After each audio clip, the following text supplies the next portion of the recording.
Good evening. I think I just got a thumbs up from the tech booth, so I think we're ready to go this evening. Thank you for coming out for this time where we'll do some informational sharing about General Conference coming up. And there will be some time for question and answers at the end. So if you have things that I don't clarify, just know that we'll have a time for some Q&A towards the end. So let me offer a word of prayer and then we'll get started. Almighty God, we thank you for this beautiful day that we've been able to enjoy. We thank you for all that you have blessed us with in this day. As we gather into this time, we pray that you would give us open minds and open hearts to you and to each other and to our brothers and sisters throughout the world. We just pray, God, that you would open us up so that we may learn in this time from each other, so that we may be prepared to participate from afar in the upcoming General Conference. And we do, of course, pray for your leading and your guidance on that gathering and all that will happen there. We pray all of this in Jesus' name. Amen. All right, so let me get started with just a little bit of an overview of how the United Methodist Church is structured so that you can have a sense of exactly what's going on when we talk about a general conference. Hopefully, if you have been raised in the United Methodist Church or been through a membership class, some of this will be review, but I think it's just good for us to touch bases on how our church operates so we know exactly what we're talking about. The Methodist Church became an official entity in 1784 in the United States, which interestingly enough is about the same time that the United States government was being put together. And so the United States and the United Methodist Church in many ways share a form of government. Just like the United States has an executive branch, a legislative branch, and a judicial branch, that's what we have in our church, in our denomination. We have a series of councils and conferences, which is our legislative branch. At the top is General Conference, which is what's coming up. You'll see this on the slide. General Conference meets every 4 years. It had been every 4 years in United States presidential elections. There may be some changes to that as we talk about things later. Below that is a jurisdictional conference. General Conference is the one that can decide things for our global body. It's the only body that can speak for the denomination as a whole. It's the only body that can change any of our structures. It's the only body that can change any of our position statements. It's the only body that can really change anything for the whole denomination. Below that, you've got the jurisdictional conferences, which meet every 4 years, usually a few months after General Conference. Jurisdictional conferences basically elect and appoint bishops. There are a few other regional missional things that they do, but their primary role is to elect and appoint bishops. We are part of the North Central jurisdiction. We'll be meeting in Sioux Falls, South Dakota, the 10th through the 13th of July. I am a reserve delegate to jurisdictional conference. So I don't get to go to General Conference in Charlotte, but I do get to spend 3 days in Sioux Falls, South Dakota in the middle of July. So that'll be what it'll be. Below that is the annual conference. We are part of the Illinois Great Rivers Annual Conference, which is essentially the southern 2/3 to 4/5 of the state of Illinois. Interstate 80 is the rough divider line. So if you look at a map of Illinois, our conference is basically the southern 4/5, basically from I-80 down. And that meets annually and decides how we will be the United Methodist Church in that region, decides issues related to churches throughout all of that geography. We have approximately 600 churches in our annual conference, just a hair under that, I think. We have pastors and laity are equal numbers at our annual conference, and so I go, Michael Pitzer goes, and then we have 3 lay people who go. Alice Staley, John Butler, and Ralph Smith are currently our lay delegates. Then finally we get to the local church where you have a charge conference, which is a once-a-year business meeting that I suspect many of you have heard us talk about if you haven't been to one, that sets the budget, elects officers, and those kind of things, and then the church council that meets monthly to figure things out. That's sort of our legislative branch. Across from that is our executive branch. With bishops at the top. We do not have a pope, a bishop of the bishops, a person who is the worldwide leader. The bishops get together a few times a year as a council of bishops, and that's the closest thing we have to an overall body on our executive branch. The bishop's job are to interpret our book of discipline, which is our United Methodist polity book, for the annual conference, and to deploy and supervise pastors. Our bishop for our annual conference is Frank Beard. He's been with us just about 8 years now. He'll be up for reappointment at the jurisdictional conference, so we'll see if he stays with us another 4 years or if we have another bishop come in. Below him is our district superintendent, Mike Crawford. District superintendents are sort of middle management folks who are the voice of the bishop to the churches and the voice of the churches to the bishop in many ways, and help with the appointment process. And then you have your pastors who are appointed in the United Methodist world to word, sacraments, service, and administration, which means part of our job is to make sure that the church is administered according to our rules. And we even have, just because we want to be like the United States government, I guess, a judicial body, which is our judicial council, which is a body that's elected by the general conference every 4 years, and basically operates as a court that basically our Supreme Court. If a bishop makes a rule of law, it can be appealed to judicial council to make sure that the bishops are doing things by the book and appropriately interpreting things.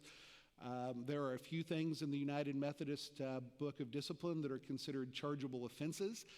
So if pastors do those things, there can be a complaint, and that enters into a process that could lead to a church court, a church trial. In my 25 years of active engagement in our annual conference, there's only been one of those that has reached the trial phase. Usually that gets dealt with in other kind of Christian manners where we get all of the concerned parties in a room and they talk things out and figure it out, but it can result in a trial. So that's just a quick overview of the United Methodist structure so everybody has kind of an understanding of what we're talking about. We are specifically tonight talking about the General Conference, which is the highest legislative body in our denomination. It's made up of equal numbers of clergy and lay delegates from throughout the world. There are 862 delegates invited to this General Conference. Our annual conference gets 5 lay and 5 clergy. So we have 10 delegates from the Illinois Great Rivers Conference going.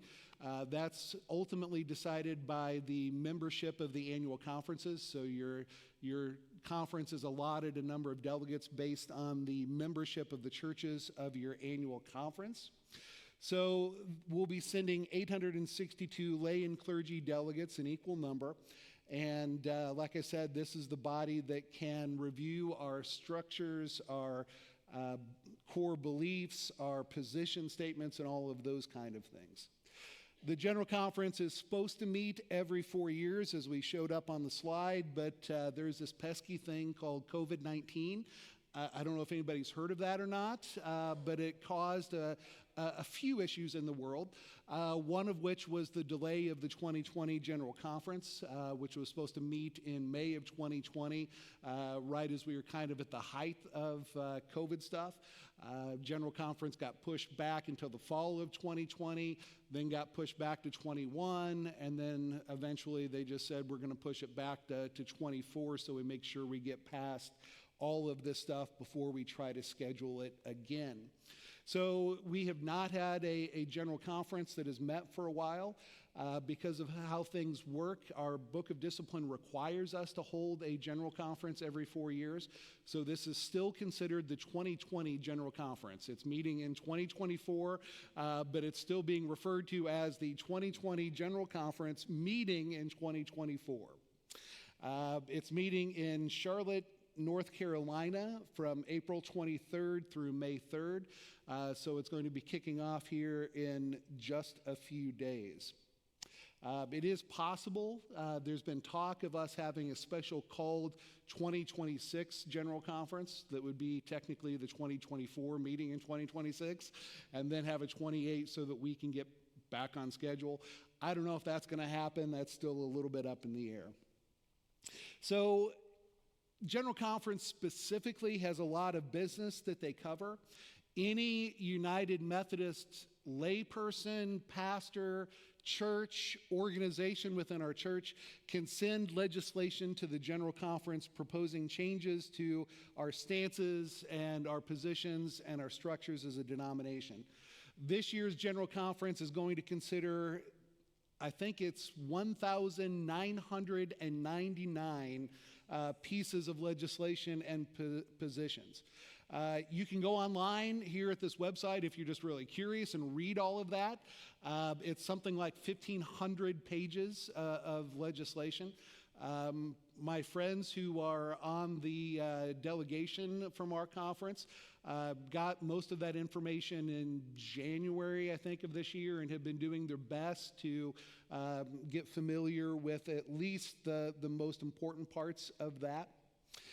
The general process for all of that is that the General Conference delegates will break into working groups for the first week or so of their work. So instead of all 1,100 pieces of legislation being talked about on the floor with 862 delegates conversing over everything, they break up into, I think it's 12 working groups, and each one of those groups will look over a portion of that legislation and talk about it and workshop it in their group. And after their work is done, each of those working groups will bring one of 3 recommendations to the whole General Conference about each piece of legislation. Sometimes it gets amended a little bit in those working groups, but generally speaking, they'll bring one of 3 recommendations. They could either say, this is great, General Conference should do it, don't even spend any time on it, it's wonderful.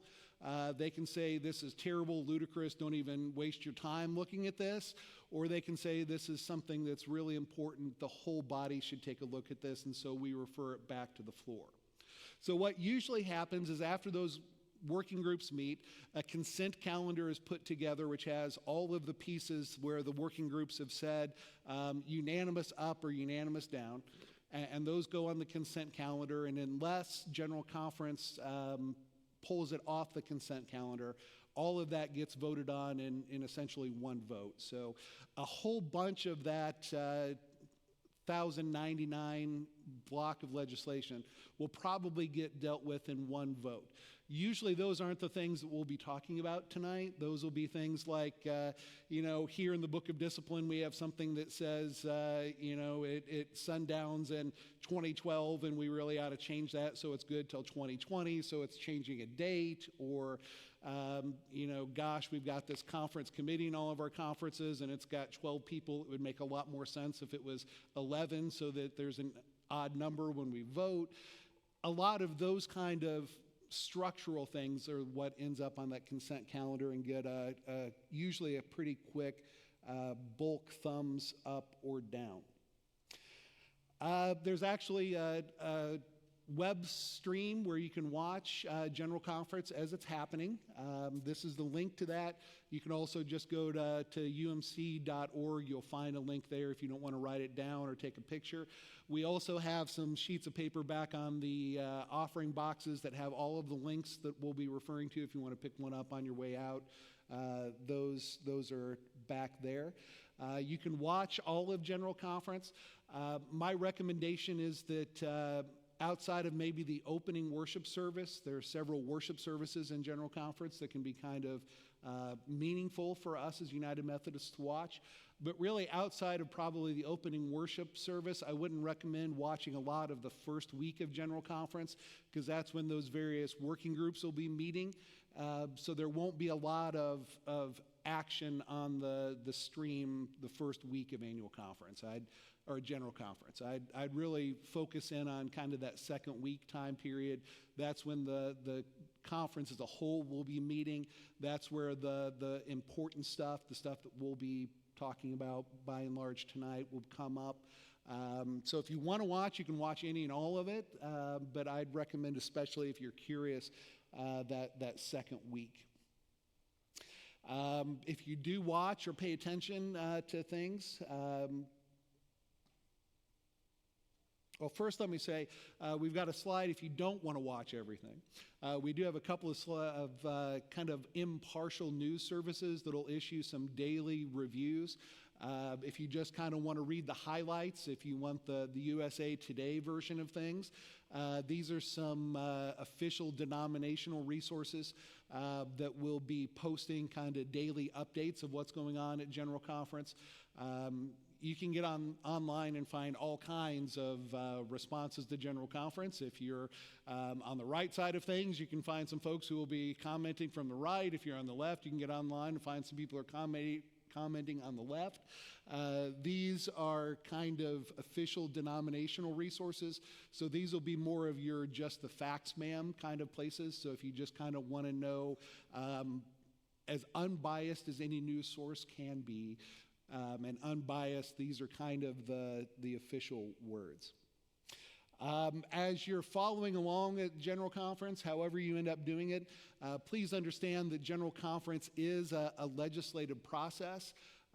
We take some time from time to time to pray over matters and invite the Holy Spirit to lead the delegates and the decision-making process, and there are some worship times.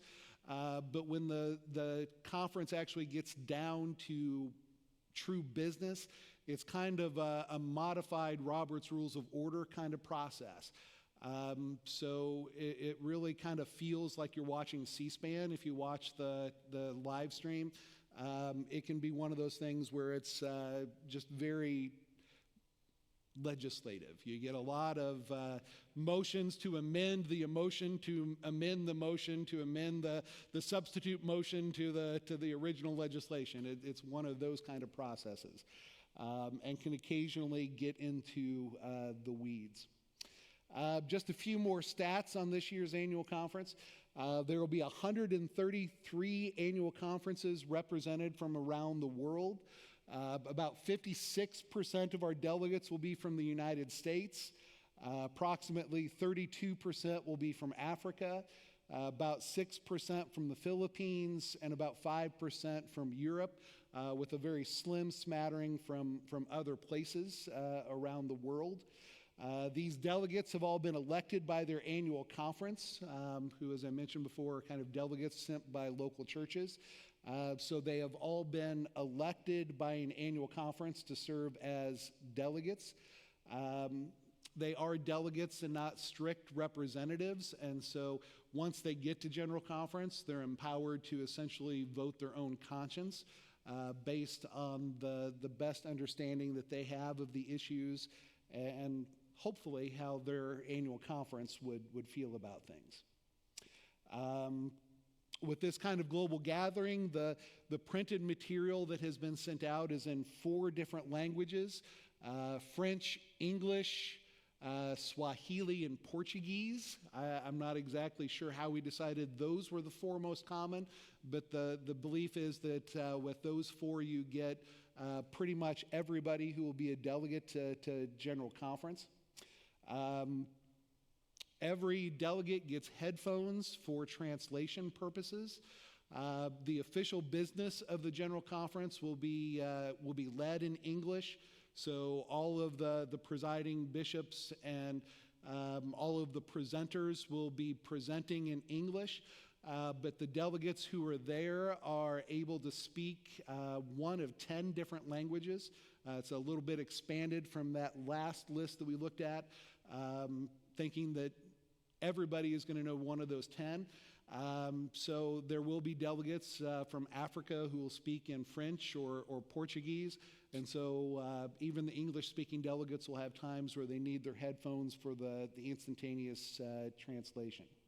So this year, the United States is about 56% of the delegates for General Conference. That's almost certainly that will shift. Before the next General Conference, every 4 years, we take a look at population changes and church growth, and we reapportion delegates based on size. The belief is that at the next General Conference, the United States will be outnumbered by the United Methodist Church outside of the United States. And so where we're about 56% of the General Conference delegates this year from the United States, we're probably going to be a minority, if not at the next General Conference, absolutely at the one after that. So with all of that said, there are, I think, kind of 4 things that will be coming up at General Conference that I think are big issues that are kind of press-worthy and that we might want to talk about, things that may theoretically at least have some impact on our local church. The first I want to talk about, it's the least hot-buttony, is the budget for our General Conference, for our global denomination. Our 2020 through 2024 budget is $604 million for that 4-year period of time. Please remember, these numbers are over a 4-year period. It's not an annual number, but it is a very big number. But when you consider that there are somewhere around 11 million United Methodists around the world, we are talking about a global denomination that does work all around the world.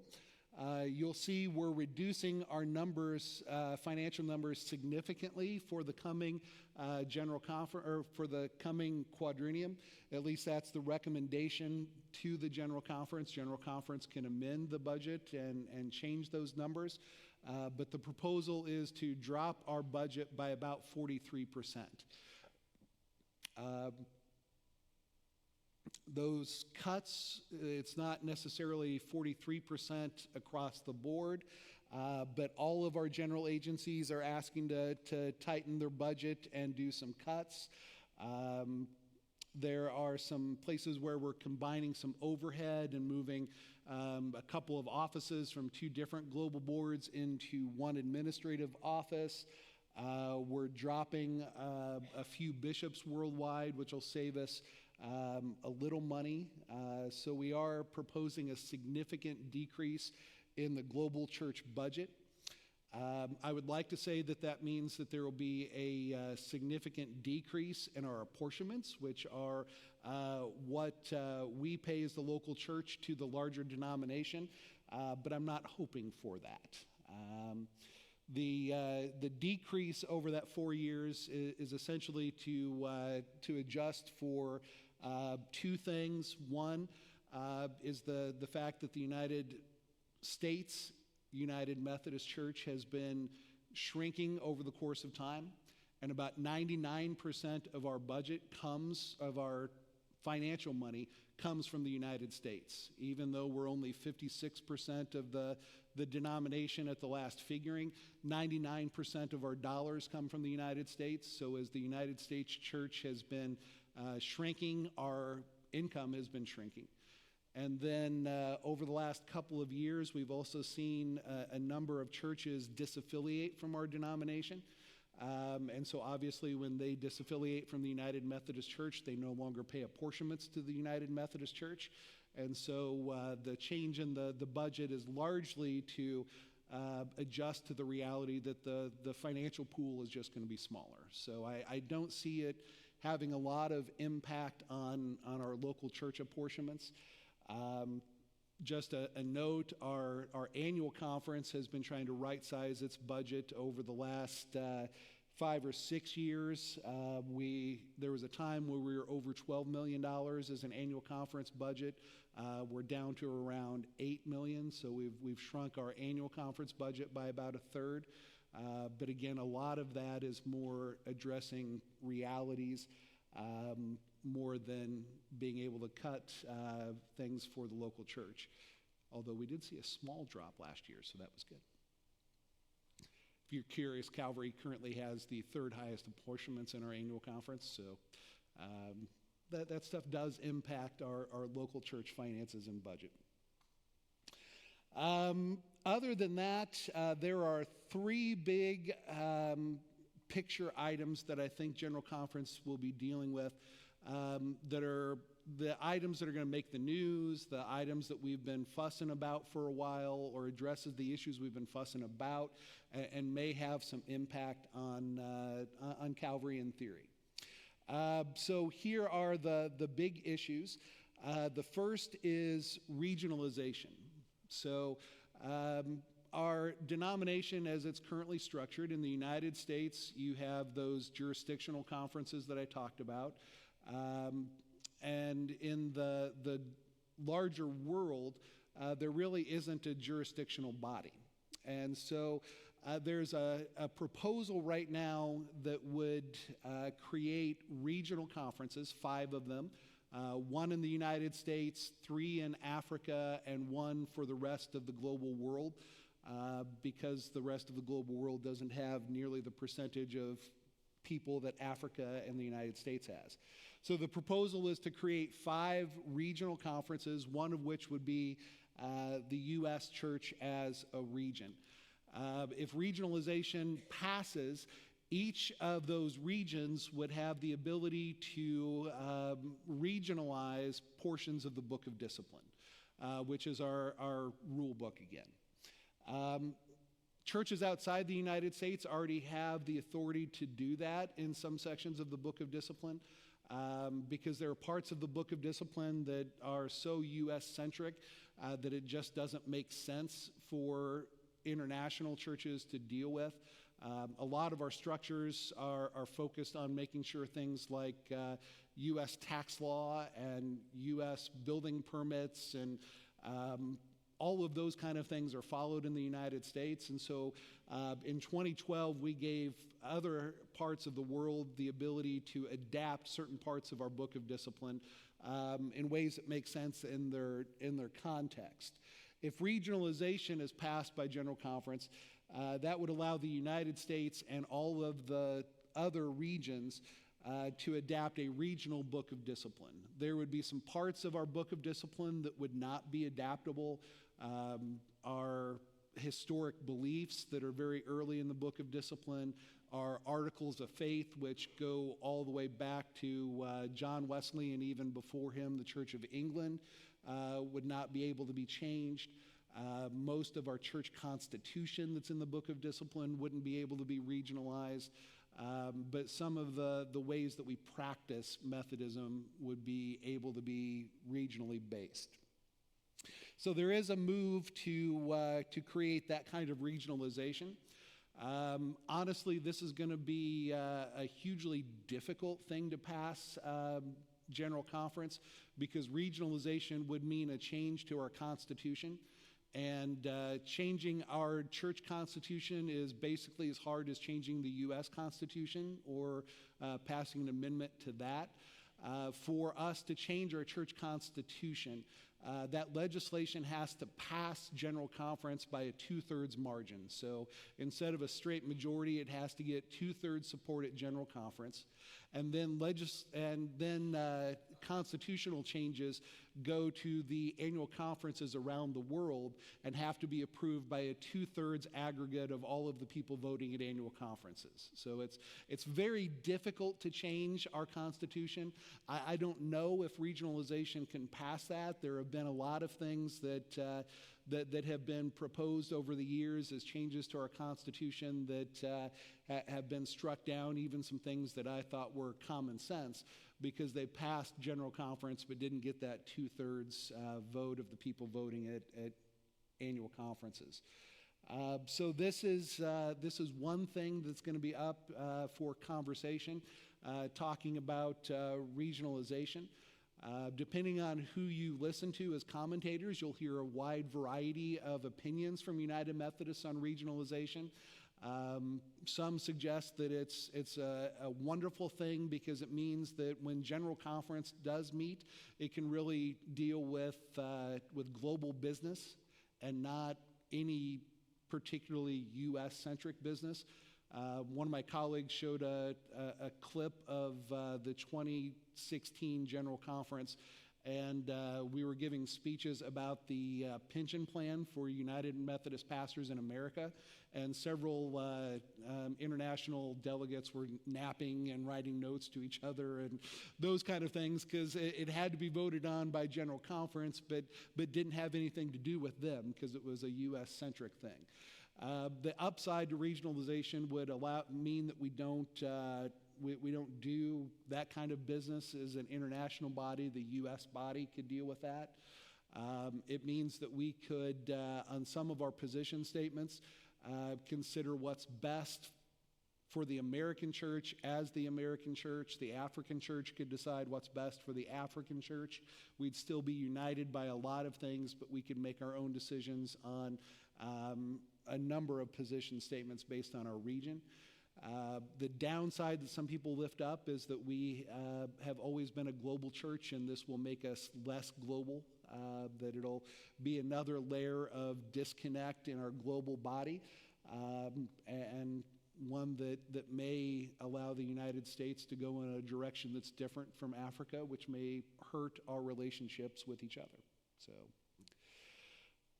Another piece of legislation that is being talked about a lot is a revisal of our social principles. Going all the way back to 1908, the United Methodist Church and the Methodist Church before it has been very concerned about social justice issues. And so in 1908, the United Methodist Church in 1908 in the United States put together a social creed. And basically that social creed talks about fair pay for fair work, an end to child labor, equality between the genders in the workplace, a number of issues that were important in the early 1900s. Every 4 years since then, the General Conference adapted and updated that social creed. In 1968, when the United Methodist Church came into existence, when the Methodist Church and the Evangelical United Brethren Church united, we shifted our language from a social creed to social principles. And so every 4 years, those social principles have been adapted and updated at General Conference. And so we have actually technically, because they lapsed without 2020 happening, we technically may or may not, depending on who you talk to, actually have active social principles right now as a United Methodist Church. So General Conference will be talking about some revised social principles. Most of those are going to be the same as they were in the last book of discipline. There's some touch-ups on language. There's a lot of reorganization proposed for this set, but a lot of them will be the same as they have been. There is one significant change that's getting a lot of conversation, and I'll talk about that in the next section. But the social principles are up for some revisions so that we can continue to have that language in our book of discipline. By and large, that's not super controversial except for the piece that I'll talk about in the next section. The last thing that I want to mention, and you'll sometimes hear these things referred to as the 3 Rs, the regionalization, the revised social principles, and the removal of the restrictive language. This is the one that probably many of you have come to hear about, perhaps. It's the one that's getting the most attention nationwide. It's the one that we've been talking about for as long as our denomination has existed. So there are several places in the Book of Discipline that are talked about as restrictive language as it relates to LGBTQ people, particularly same-sex couples and situations. You can see those on the screen. We have a funding ban that's been in place for a relatively short while. Basically, the Book of Discipline, paraphrasing those paragraphs, says that we will not give denominational funds to any homosexual caucus group. And what's a homosexual caucus group is left largely undefined. And so there's been some conversation about what does or doesn't constitute that. But there's a funding ban in place for that. There is language in our Book of Discipline that blocks annual conferences from ordaining gay and lesbian clergy.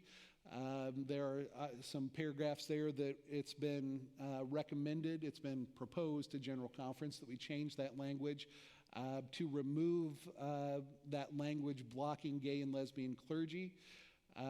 There's also language in our Book of Discipline that does not allow same-sex marriages to happen in our churches or to be done by our clergy. That is going to be, that's going to be discussed as something that might get removed. And then there are some specific chargeable offenses related to same-sex weddings that are basically, what happens to pastors if we preside at a same-sex wedding, and what happens to bishops if they knowingly ordain practicing self-avowed homosexuals. Basically, our Book of Discipline language says currently that we believe all people are people of sacred worth, but we understand the practice of homosexuality to be incompatible with the Christian faith. By the way, that's the only time in the Book of Discipline that the language incompatible with the Christian faith is used. That's the only thing that we state in those terms in our Book of Discipline. And so there are various proposals to remove that restrictive language from General Conference that will be dealt with when General Conference meets. So that's sort of probably the big hot button, gonna make the press thing that people are talking about the most. So just to give you a little bit of history on how we got here with those kind of issues. As I mentioned earlier, the United Methodist Church came into being in 1968 in a merger between the Methodist Church and the Evangelical United Brethren Church. In 1972, 4 years later, the phrase was added to our social principles that we do not condone the practice of homosexuality and consider it incompatible with Christian teaching, was added to the phrase persons of homosexual orientation are persons of sacred worth. So our language was originally somewhat positive, suggesting that homosexual attracted people are people of sacred worth. We added basically that incompatibility language in 1972. In 1980, the social principles added that we affirm the sanctity of the marriage covenant, which is expressed in love, mutual support, personal commitment, and shared fidelity between a man and a woman. That's the one piece of the social principles that have been recommended to be changed that's getting a lot of attention. There is a proposal that General Conference will be considering to change our language around marriage, to talk about it as a sacred covenant between two faithful Christian adults, and to simply leave it there. In 1984, our General Conference adopted as a standard for clergy commitment to fidelity in marriage and celibacy in singleness. In 1988, General Conference softened our language to say that although we do not condone the practice of homosexuality and consider this practice incompatible with Christian teaching, we affirm God's grace is available to all. We commit ourselves to be in ministry for and with all people. Since then, there have been continued debates at every General Conference about our positions on human sexuality and same-sex relationships. Those conversations grew increasingly heated. In 2016, things were incredibly heated. There were a lot of just ugly debates and ugly conversations. To the point that one person actually stepped to the rail of a balcony, and people were afraid that we were going to have a suicide on the floor of General Conference as we were debating these matters. Because of all of that, the General Conference asked the bishops to lead in some way and to bring about a healthier way of conversing about these issues than legislative matters on the floor of General Conference. And so the bishops created a Way Forward Commission of bishops, pastors, and lay people, 32 people from 9 nations, with a wide variety of perspectives on positions in theology. And then the bishops called a special General Conference session in 2019 to hear the report of that Way Forward Commission and to discuss matters related to human sexuality. That Way Forward Committee brought forward a plan that would basically create what I would say would be more local control. The restrictive language would be removed from the Book of Discipline, and every annual conference would be allowed to decide who they ordain and who they won't. Every pastor was allowed to decide what weddings they would and wouldn't do. Every church would be allowed to decide what weddings could and could not happen on their church property. So it was basically a plan that was going to allow some local control on those issues.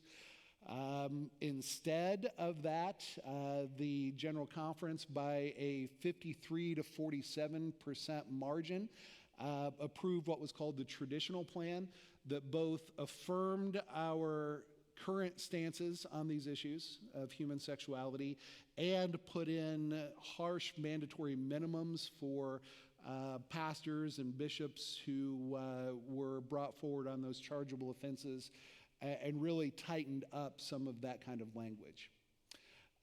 Following 2019, then this was billed as like the war to end all wars, right? It was the General Conference that was going to finally decide all of these matters forever and ever, and we never have to talk about this stuff ever again. And every General Conference from then on could just sing Kumbaya. What happened was that they passed that very traditional plan, and the liberal wing of our church finally decided, well, that's not okay. We need to organize. For a long time, the right wing of our church has been very organized, and the left wing has just kind of been a bunch of little groups floating around. After 2019, the left wing of our church actually organized and marginalized, and organized and focused. And what we saw in the aftermath of 2019 is that annual conferences in the United States elected overwhelmingly left-leaning delegations to the 2020 General Conference. Basically, they reacted and said, well, this just can't stand, and basically set up another fight for things to happen when we all got together again, which we haven't been able to do. That set off its own reaction, and basically what happened is a good thing. Our church brought in a lawyer who's actually a Jewish lawyer who does a lot of mediating with labor disputes between big-time unions and the companies that they work with. We brought in that kind of mediator. We brought in people from the left, from the right, from every caucus group on the right, from every caucus group on the left, people in the middle, some national leaders, and a couple of our bishops. They actually hammered out a plan for a way forward. They were going to present something to the 2020 General Conference that would remove the restrictive language around same-sex stuff and allow right-leaning churches to leave the denomination with some seed money to form a new conservative denomination. That was what we were anticipating that General Conference 2020 was mainly going to focus on. Through the delays and everything else, people started to get a little queasy about that. It's one of those things where, if you've got 1 month to think about something, you'll probably get it done, but the longer you think about it, the more second thoughts people start to have. And so people started to get queasy on both ends. Some of the left-leaning people started to talk about removing their support. And so the right wing of our church basically said, we're going to start our own new denomination and break off. And so in 2021, I think, in that spring, the Global Methodist Church organized as an official denomination that was committed to being a conservative, they would call it a traditionalist Methodist body. They would say committed to biblical principles. What that in practicality translates to is they were committed to a traditional view of same-sex relationships and marriage. And that set off a wave of disaffiliations in our church.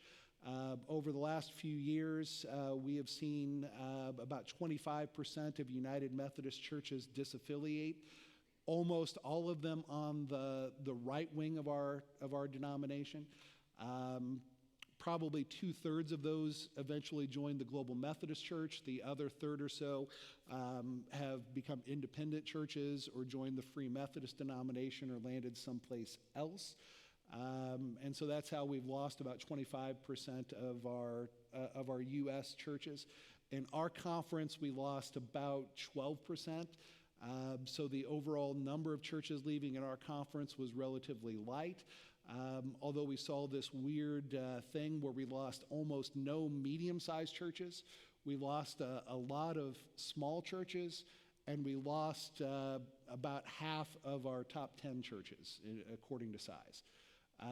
So we probably lost more than 12% of our average attendance over our conference, but we lost about 12% of our churches.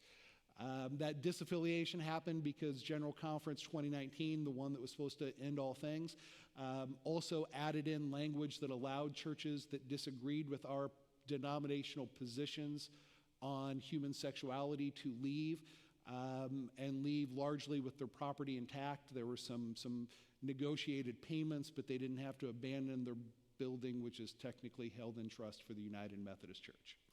And so that sundowned at the end of this past year, at the end of 2023. So churches can't disaffiliate anymore and take their property with them. So that may actually come up in General Conference too. So those are the kind of the big things.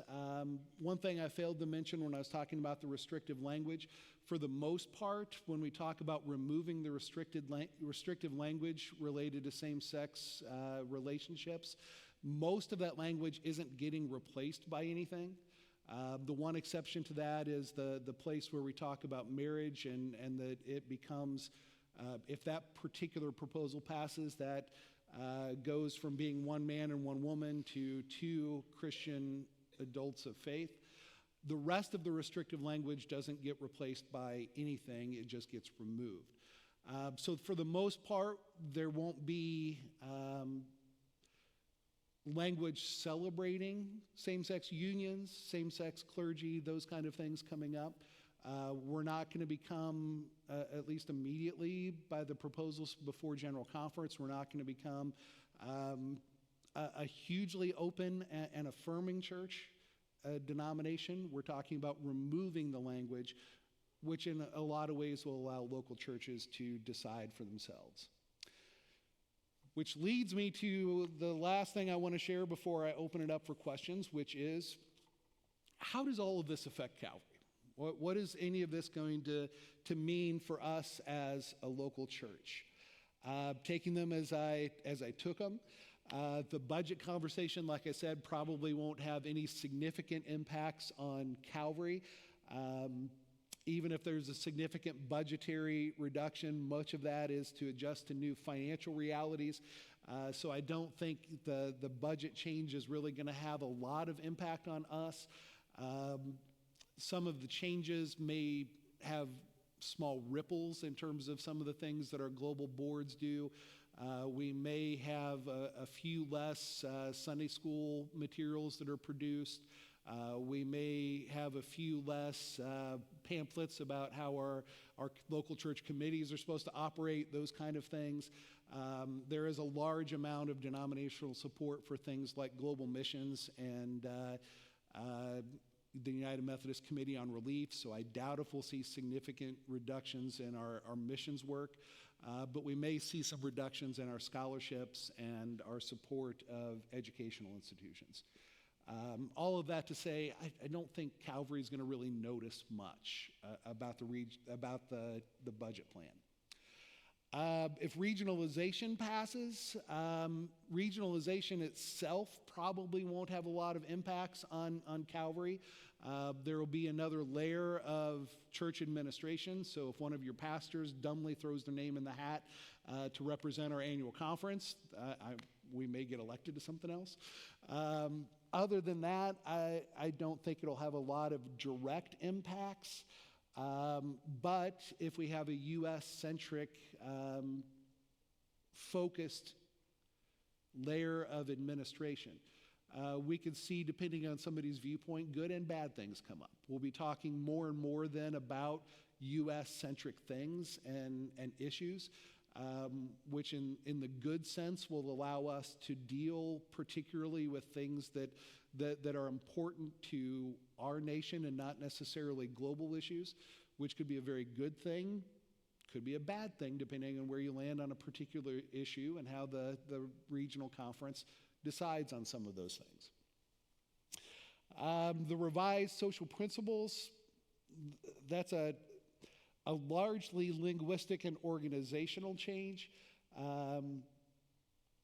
And honestly, the social principles are actually technically not church law. They're one of those parts of the Book of Discipline that are aspirational. They're things that we want to support. They're things that we want our church to be part of. They're technically not church law. So churches and pastors can't be brought up on charges for breaking the social principles. They're more encouraging and idealistic than they are legalistic. So even if we change the social principles regarding same-sex weddings, the meat of that is going to be in the other parts of the Book of Discipline in a lot of ways. The thing that has the potential to impact some things here at Calvary theoretically, the most hot-button issue of all of these topics for our denomination is the removal of the restrictive language. Again, please remember that we're not adding things. By and large, we're mostly just removing restrictive language, which means in a lot of ways it has the effect of making this a local control issue in a lot of ways. If the restrictive language gets removed, annual conferences will decide who they allow to be ordained in their annual conference. As a pastor, I've always had the ability to decide what weddings I will or won't do based on my own conscience.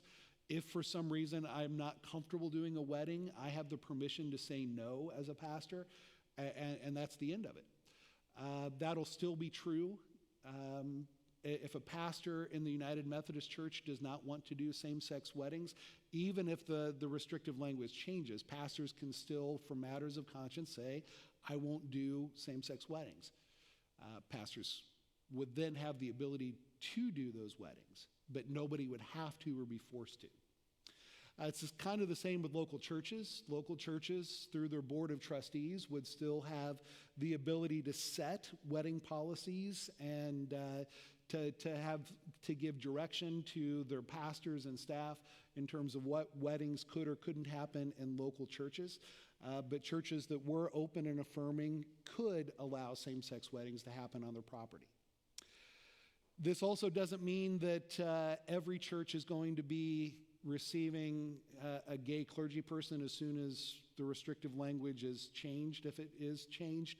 That's one of the things that I keep hearing in conservative circles that, well, gosh darn it, every church in the United Methodist Church is going to get a gay clergy person as soon as this all happens. I heard one left-leaning person say, well, the reality is we just don't have enough gay clergy to go around. And honestly, a lot of churches, gay clergy wouldn't want to go there anyway. So what it does mean, I serve on our conference's Board of Ordained Ministry. I don't know of any self-avowed practicing homosexual pastors in our conference. Is it possible that there are a very small number of those pastors already serving in our annual conference who would feel like they could open up about that if this change happens? Sure, there might be a relatively small number of those folks. In terms of our pastoral pipeline, are there a handful of people who have felt called to ordained ministry who are considering becoming United Methodist pastors if the language changes? I would assume that there are a few in our pipeline in our annual conference. So there'd be a few of those people that I would see possibly becoming pastors in our annual conference if things change. But the reality is, in our 600 churches, that would be a relative handful of openly gay pastors. And our district superintendents are pretty good about parsing what churches are comfortable with what. Believe it or not, there are still churches in our annual conference in Illinois that are not comfortable being served by women pastors. There are still churches who feel that way. And our district superintendents have an idea of what churches feel that way. There are churches on our annual conference that would not be able to be served by ethnic clergy, whether it's because of the local church or just the community around the church. There are some churches in our conference that just would not be able to be served by minority pastors. Our district superintendents already parse that information by and large. And so if any changes happen to our language around ordination, I don't think that it's going to be overly difficult for our superintendents and our bishops to parse what churches will or won't be open to gay clergy, at least early on. So the reality is it may come to pass that Calvary may be in a place where same-sex weddings are considered here in our property, on our property by our pastors. The reality is in every church I've been a part of, 90% of the people in the church have no idea what happens at 90% of the weddings that happen in our sanctuaries, right? Unless you are on church staff or happen to be invited to a particular wedding, most people have no idea that a wedding even happens in our building. So I'm not sure that's going to be a huge impact on a lot of our people. I do believe that if these changes happen, Calvary and other United Methodist churches could become more welcoming, open places for a lot of our neighbors in the world. The reality is we all believe that Calvary is a welcoming and open place for everybody who comes in the door. Every church believes that we're open, friendly, welcoming for people who come in the door. I had a conversation with somebody, and this realization struck me. If I came to a church and somebody said, "Welcome, we're glad you're here," and then when they got to know me, they said, "We're glad you're still here, but we want you to know that the most important human relationship in your life is incompatible with our understanding of the Christian faith. Would you like to continue to worship with us?" That's not a particularly welcoming stance. If I came here and you welcomed me but told me that my relationship with my wife is incompatible with the Christian faith as you understand it, I'm not going to feel welcomed here. I'm not going to feel comfortable here. If you told one of my friends the same thing, I'm still probably not going to feel comfortable here. And so I think there's a sense that that some of these changes could just make us a more welcoming place in some ways. I just have that sense. That being said, especially at the local church level, especially here at Calvary, I think we can navigate any potential changes that come up. And I think that we can do so that allow us to have a larger comfort zone for people who are left of center and the progressive liberal zone. I think we can continue to have a comfort zone for people who are moderate.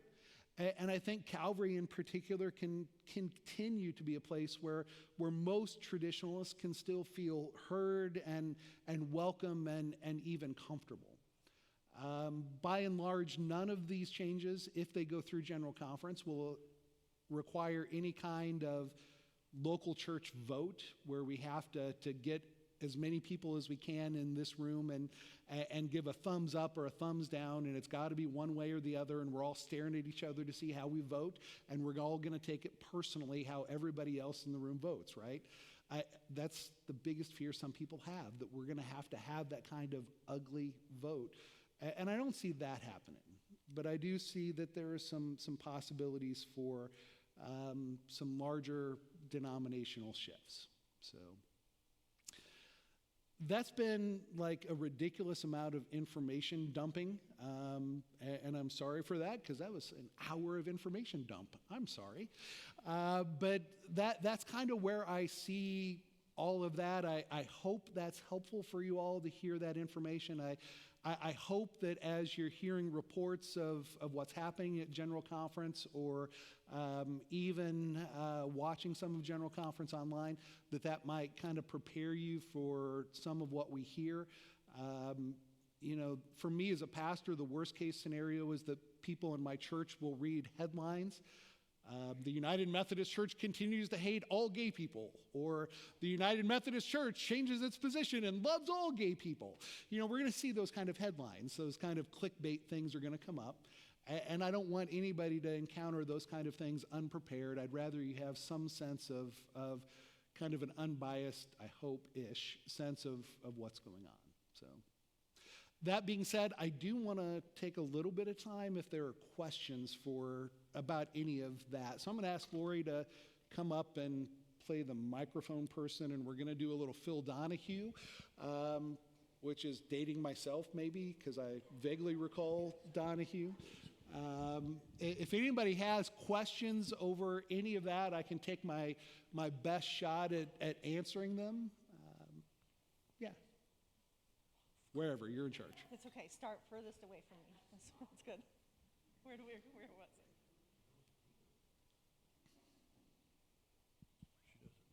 Thanks. Is there any word on the street or any projections of the odds that the lifting of the restrictive language will happen? Yeah, that's a fair question. My sense is that there is a very good chance. I've stopped saying anything with certainty when General Conference is involved. I think there's a very good chance that the restrictive language will get removed. I think it's got a very good chance of passing. The question is what happens in the future. because we do have a structure where General Conference is going to meet every 4 years or so. And so if this General Conference removes the restrictive language, it's always a possibility that the future General Conference could put it back in, which is why our left wing is really pushing for the removal of the restrictive language and regionalization, because in their minds, if regionalization happens, even if our African delegates and other international delegates want to put the restrictive language back in, that would largely become a regional matter. But I think it's very likely that we'll see the restrictive language removed, with the caveat that it's at least for now.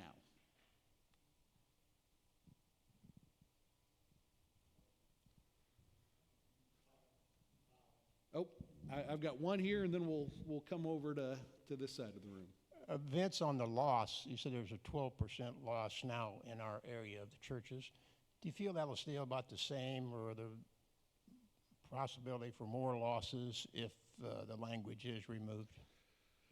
I think if the language is removed, as I mentioned, the paragraph of the Book of Discipline that allowed disaffiliation with property intact sundowned, so that's no longer part of our church's positions.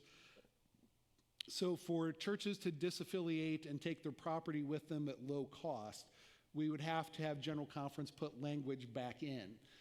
There are still ways for churches to leave our denomination. They're just a little harder and perhaps more expensive if you want to leave without that disaffiliation paragraph in place. So I think the reality is it's going to be difficult to get General Conference to vote for more disaffiliation process put back in.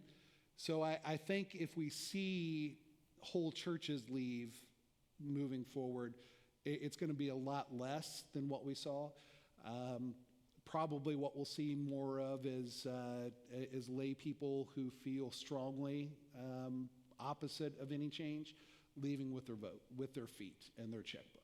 I think what we'll see more likely is individual people leaving more than churches leaving.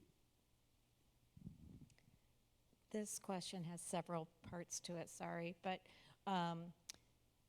so we do have a global Methodist Church now and a United Methodist Church, is that right?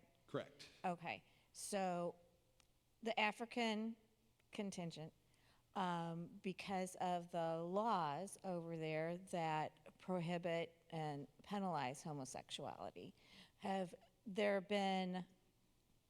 most of the congregations over there disaffiliated?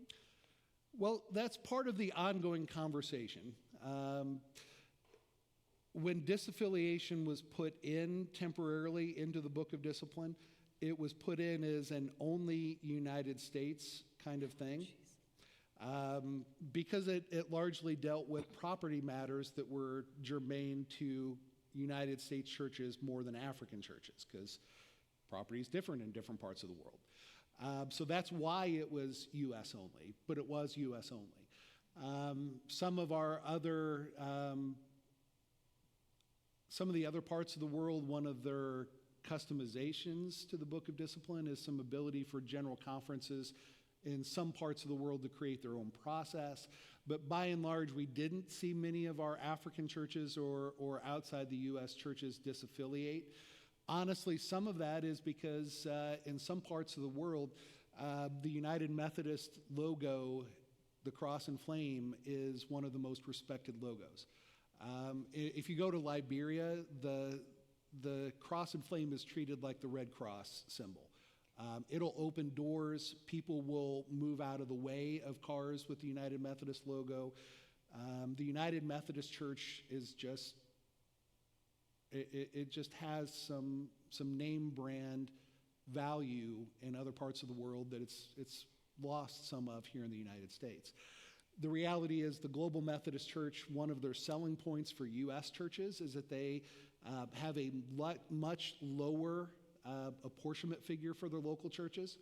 And one of the ways that they do that is that they don't have a lot of overseas mission support or overseas church support in their U.S. apportionments. So where 99% of our budget is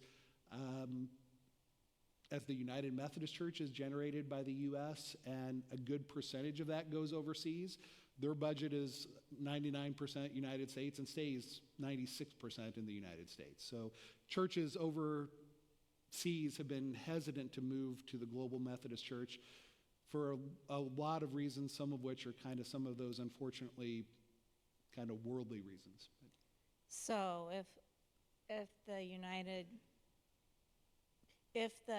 Methodist Church that's in the United States is providing the majority of the $3.6 million or whatever it was. 306. 306. Okay, so if the United Methodist Church in the States is providing that, and then the African church decides to disaffiliate, they won't have the financial property loss, but they will have the financial support loss, and then a higher percentage of the funds will stay in the United States where they've been generated. That would most likely be something that would happen, yes. If we remove the restrictive language, and if African churches don't like that and choose to disaffiliate or leave the denomination, we obviously wouldn't necessarily continue to support them with denominational funds. Individual churches that have individual relationships with a conference or a church or an area could, but our denominational support would shrink for Africa if that happened, sure. What do you think the likelihood is of the African churches disaffiliating versus having the regional proposal accepted? It depends on who you ask.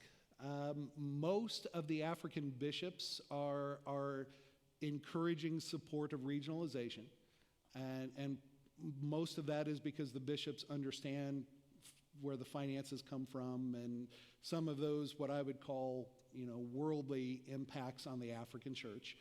And so most of the African bishops are encouraging regionalization rather than disaffiliation. There are three major caucus groups in the African United Methodist Church. Two of the three are strongly against regionalization and anything else coming before General Conference in terms of human sexuality. One of the three is encouraging regionalization because they've largely done that worldly math. That makes sense.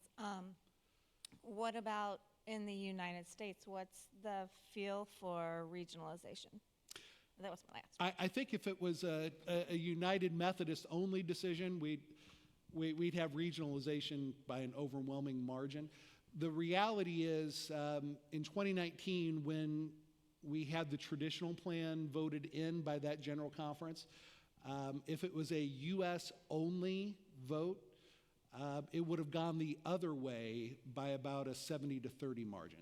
So about 70% of our U.S. delegates, and the theory is that represents about 70% of our U.S. population, are centrist to left-leaning. Maybe not far left, but in the center to somewhere left is probably about 70% of the United States. So if any of this had been a U.S. only vote, things would have gone differently a long time ago in our particular United Methodist world. Yeah, next. Is the restrictive language that you mentioned the only thing in the Book of Discipline that prohibits the Methodist Church, Methodist pastors from having homosexual weddings or there being homosexual pastors in the church? Or is there other parts of the discipline that address that? It's pretty much those 8 or so paragraphs that we had up on the slide. Those are essentially everything that talks about these particular issues in the Book of Discipline. So it gets a lot of attention, but when you look at our 1,200-page Book of Discipline, it's not a lot of the page count. I would say that it sort of mirrors the Bible that way. There were kind of 5 or 6 passages that get quoted and used a lot in these conversations. And when you consider the overall length of the Bible, 5 or 6 passages isn't a whole lot. So, Thank you.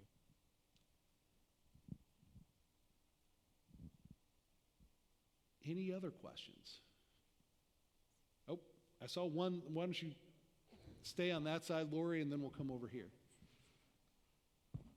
Where do you think most of the pain will be felt from the shrinking budget? Or will we feel anything here? Yeah, I don't, like I said, the things that could affect us with the shrinking budget would be kind of resource things that we would be used to seeing, like Sunday school materials. We may not have as much of that made available. You know, one of the areas where we will see it as local churches through our annual conference budget is in the appointment of pastors. One of the ways that our annual conference budget has shrunk significantly is by going from 10 districts and 10 district superintendents down to 5. A lot of that was because of the finances. That means we have half the number of district superintendents to pay, half the number of administrative assistants to pay, half the number of office spaces to keep, and so that significantly helped the finances of our annual conference. But the way we deploy clergy in the United Methodist Church is you have a district superintendent who knows the church that's going to have an opening. You have a district superintendent who knows the pastor involved, and they make a love connection. And then kind of start the process. When we have fewer district superintendents, it becomes significantly harder for them to know churches and to know pastors. And so there's going to be some strains, I believe, on our ability to do good appointments. Hopefully that's not an issue for Calvary for, decade or two maybe. But I think that's one of the impacts. In terms of the global impact of those things, I think for Calvary's sake, as long as our missions wing stays strong, we won't see a lot of real impacts on our local church. With this round of cuts, I think the conference budget cut will be more impactful for us, potentially. So this is just kind of an odd question, but I've always kind of wondered, the lay members that go to our annual conference, are those voted on by the church? Are they put together by you? They are like any committee in the local church. When an opening comes up, they are nominated by the nominating committee and then voted on at charge conference. And so theoretically, yes, they are voted on by the whole church. In reality, they're voted on by about 8 to 10 people who show up at charge conference. But that's where those lay delegates are elected, just like lay members of all of our various committees. They're voted on at charge conference, which, by the way, if you're a full member of our church, you're more than welcome to show up and vote on anything that comes before the charge conference. So. And these individuals, do they vote with their conscience, or do they vote with how they feel like Calvary will feel about certain things? I can't speak for them because I am not them. My sense is that they do their best to balance both, that they're going to vote their conscience, but if they know that Calvary folks as a whole have a particular issue that they feel strongly about, they would take that into account in their decision-making process, I suspect. Okay, thanks.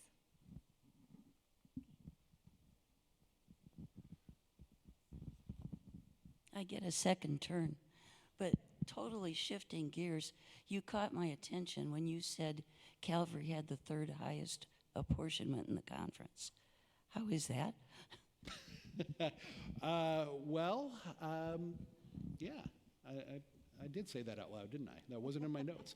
Our apportionments in our annual conference are set by the salary and program parts of your budget. So it's all, the formula for our apportionments in our conference are completely based on that budget of the local church. So they take out things related to building.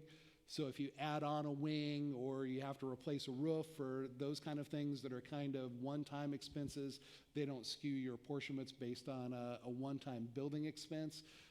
But the money you spend on salaries and programming, that determines your apportionments. Not strictly. Membership and attendance aren't figured into that calculus. Although theoretically, the more people you have, the more resources you have. So theoretically, your budget is going to be bigger when you're a bigger church. But it's not a direct line from size of the church, no. Sorry, it's me again, but back to the financial part. If our areas shrunk from 10 to 5 so that we could save on administrative costs, how is doing the regionalization and adding another layer of administration going to affect our budgets, and has that even been considered? That is not currently in the budget. In that $346 million proposed budget, that does not include any figures for a regional conference. When you look, we're talking scale here. So when you look at a $346 million budget, the travel cost to bring a few hundred people to a city and to rent out a convention hall is fairly small compared to your overall budget. So yeah, it's probably going to add what would look like a big total if we just saw the figure in absence of other information. But in terms of the budget, it wouldn't be a very large percentage increase. There are some things in our global budget that are scaling back, like the number of bishops.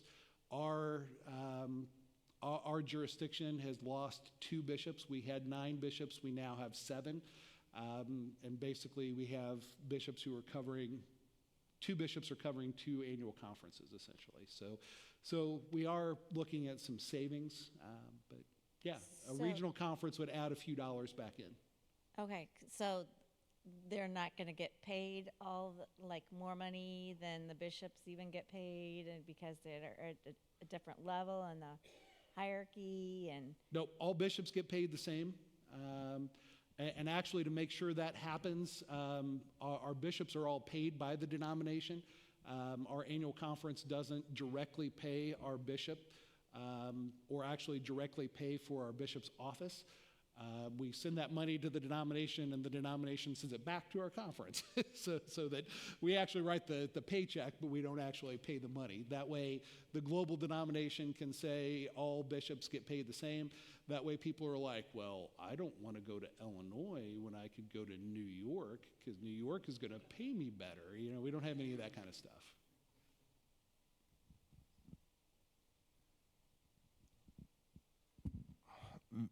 Vince, first, thanks very much for taking time tonight to talk about something very difficult, I think, for this church. I think you did a marvelous job tonight, so thank you for that.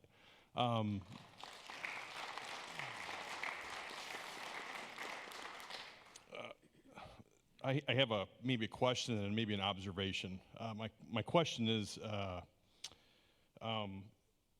so one of the things on the docket is to remove the restrictive language. I know you don't have a crystal ball, but do you think the next step then would be to add things, maybe at the next conference, or where do you think that leads to?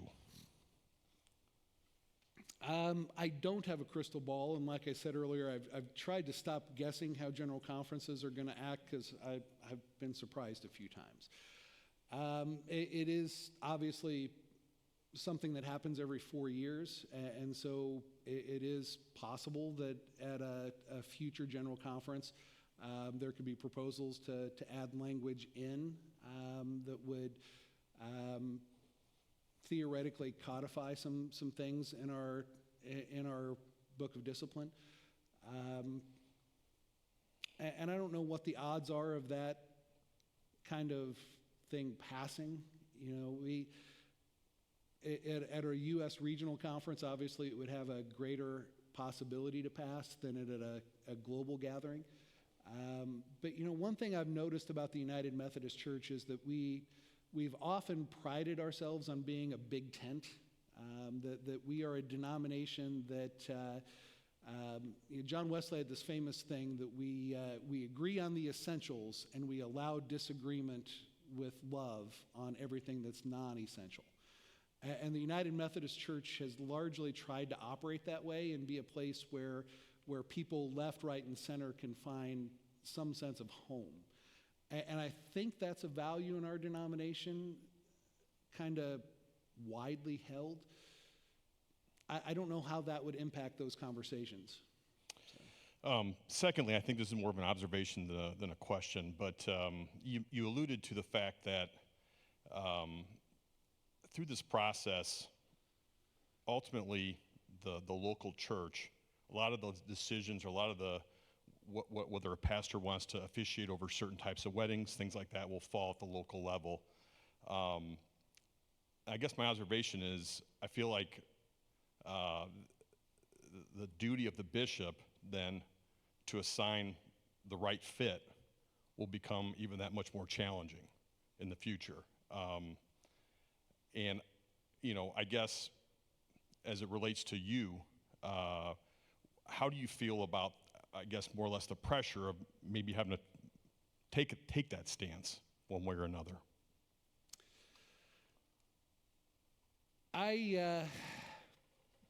One of the things I did when I did listening groups was ask about where people would put themselves on a continuum based on issues related to human sexuality. When I did that, Calvary members who were at those groups, right? I can't guarantee it's an accurate cross-section of Calvary, but the people who attended those groups, and there was probably 120 people throughout those groups, so I think it's a relatively good sample size. We had 55% who put themselves somewhere left of center. We had probably, I want to say, like 30% that were somewhere middle ground, and somewhere like 15% that put themselves on the right side of the spectrum. That means Calvary is very mixed on this. This church has a variety of opinions on these issues. And I feel like as the pastor of Calvary United Methodist Church, it's my responsibility to be the pastor to all of those people. That's my job. I'm called and appointed to be all of your pastor.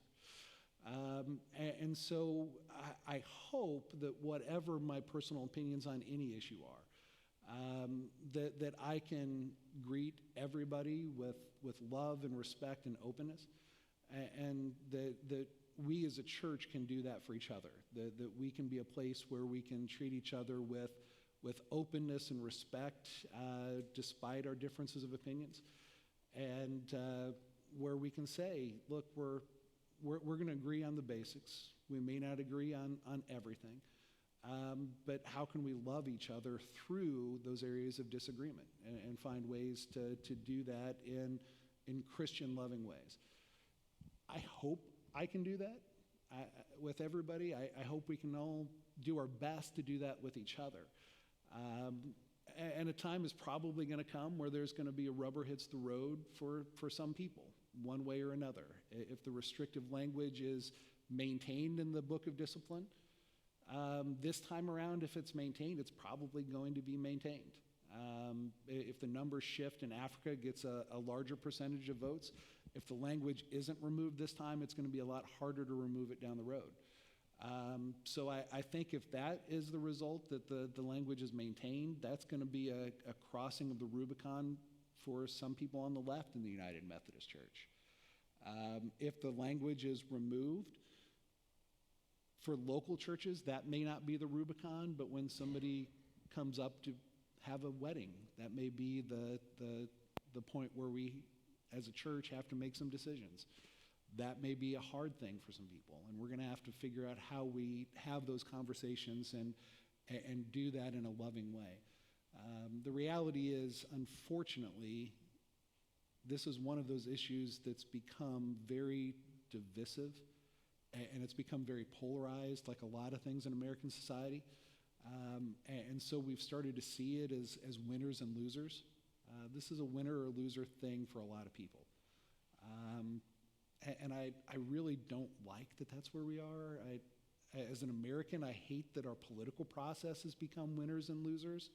I mean, I remember a time where, there could actually be conversation and compromise and those kind of things. And I don't see a lot of that in our politics right now. And there may be some moments where it feels like that in some of these issues in our church. And I hope that we can try to address them with love and generosity. I'm afraid that some of it's going to feel winner or loser, and we'll just have to kind of deal with that, unfortunately, and see where things land. Does that help at all?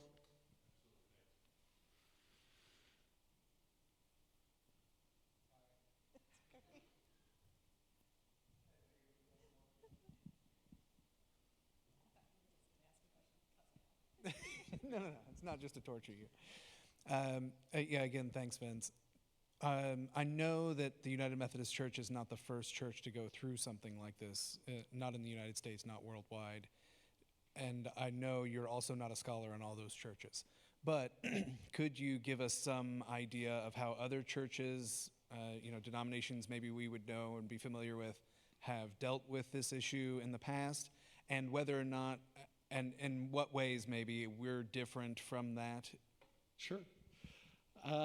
In the United States, in terms of the main old school mainline Christian denominations, the three that have had most similar kind of conversations are the Evangelical Lutheran Church of America, the Presbyterian Church USA, and the Episcopal Church. Those are the three churches that have had conversations around these issues that have led to,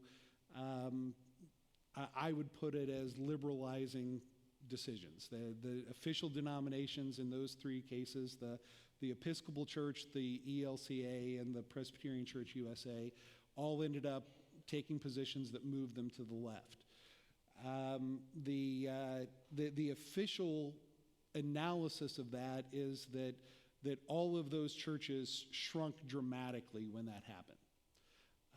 Now, the reality is the biggest reason why that happened is because large numbers of their churches did their version of disaffiliation and left and started new denominations.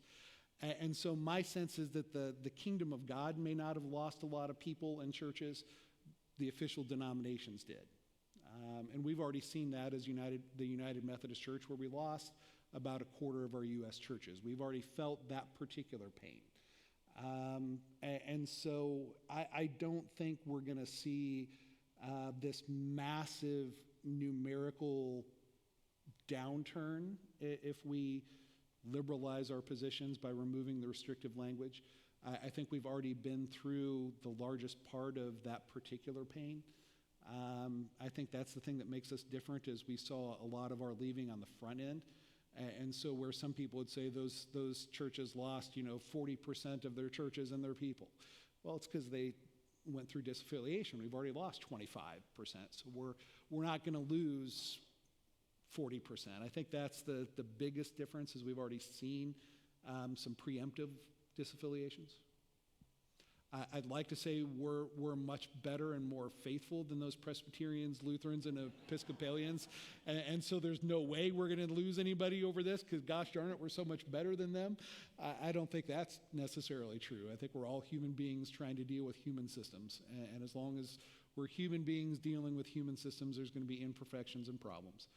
I think the thing is, we've seen a lot of our leaving already happen, and we're not going to see as big of a immediate loss if we change our positions. Did those groups have a global affiliation in the same way that the United Methodist Church does? I know they have a global affiliation with Christianity, but Right. voting bodies in the same. Really, of those three, those three were largely U.S. denominations. They all have affiliates in other parts of the world, but their structures are that they have different bodies in different parts of the world. So they're part of the Lutheran Convocation or the Anglican community, but they're not global churches like we are. All right, we're at an hour and a half, which seems like an awful long time for me to sit under these lights. Any other burning questions, knowing that you're always welcome to email me, call me, or catch me on a Sunday?